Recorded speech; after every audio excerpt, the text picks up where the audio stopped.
திராவிட முன்னேற்ற கழகத்தை தூக்கி எறிந்ததன் மூலம், கொளத்தூரிலேயே திமுக தலைவர் திரு ஸ்டாலின் அவர்களை மண்ணை கவ வைத்ததன் மூலம் தமிழக மக்கள் ஒரு அற்புதமான தீர்ப்பை வழங்கியிருக்கிறார்கள். அந்த தீர்ப்பை சரியான முறையில் புரிந்து கொண்டு முதல்வர் திரு விஜய் அவர்கள் இதுவரை ஆட்சி நடத்தி கொண்டிருக்கிறார் என்று நான் செய்தித்தாள்களில் பார்த்த வரையில் நான் புரிந்து கொள்கிறேன்.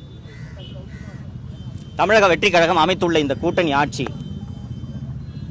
5 ஆண்டுகள் முழுமையாக தனது ஆட்சி காலத்தை நிறைவு செய்து தமிழக மக்களுக்கு பல்வேறு நலத்திட்டங்களை செய்ய வேண்டும் என்பதே எனது விருப்பமாக முதல்வரிடம் இந்த நேரத்தில் தெரிவித்துக் கொள்ள விரும்புகிறேன்.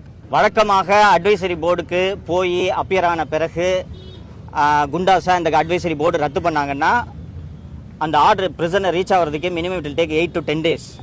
என்னோட விஷயத்தில் திங்கக்கிழமை அட்வைசரி போர்டு முன்னாடி அப்பியர் ஆன வெட்னஸ்டே ஹோம் டிபார்ட்மெண்ட்டு என்னோட ஆக்ட் 14 டிடென்ஷனை ரத்து செய்து அரசாணையை சிறைக்கு அனுப்பியிருந்தது.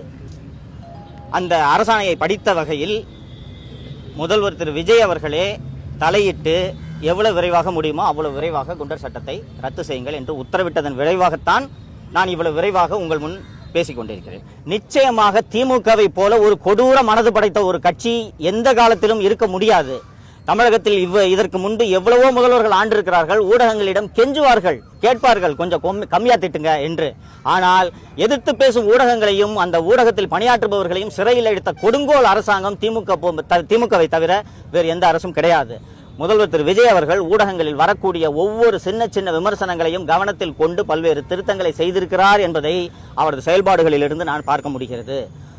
ஊடகங்களாக இருக்கட்டும், இன்னொன்று தற்போது தமிழகத்தில் அமைந்துள்ளது ஒரு கூட்டணி ஆட்சி என்பதால் மேலும் கூடுதலாக ஜனநாயகம் இருக்கும். விஜய்க்கு தெரியாமல் விஜயின் காவல்துறையினர் ஏதாவது ஒரு நெருக்கடிகளில் ஈடுபட்டால் கூட கூட்டணி கட்சிகள் இப்போது அமைச்சரவையில் பங்கேற்றிருக்கக்கூடிய கட்சிகளே திரு விஜய் அவர்களிடம் இதை சுட்டிக்காட்டும் என்பதால் தமிழகத்தில் ஊடக சுதந்திரம் வலுவாக இருக்கும். திரு விஜய் அவர்கள் ஆட்சியில் சிறப்பாக ஊடகங்கள் செயல்பட வேண்டும் என்று நான் விரும்புகிறேன்.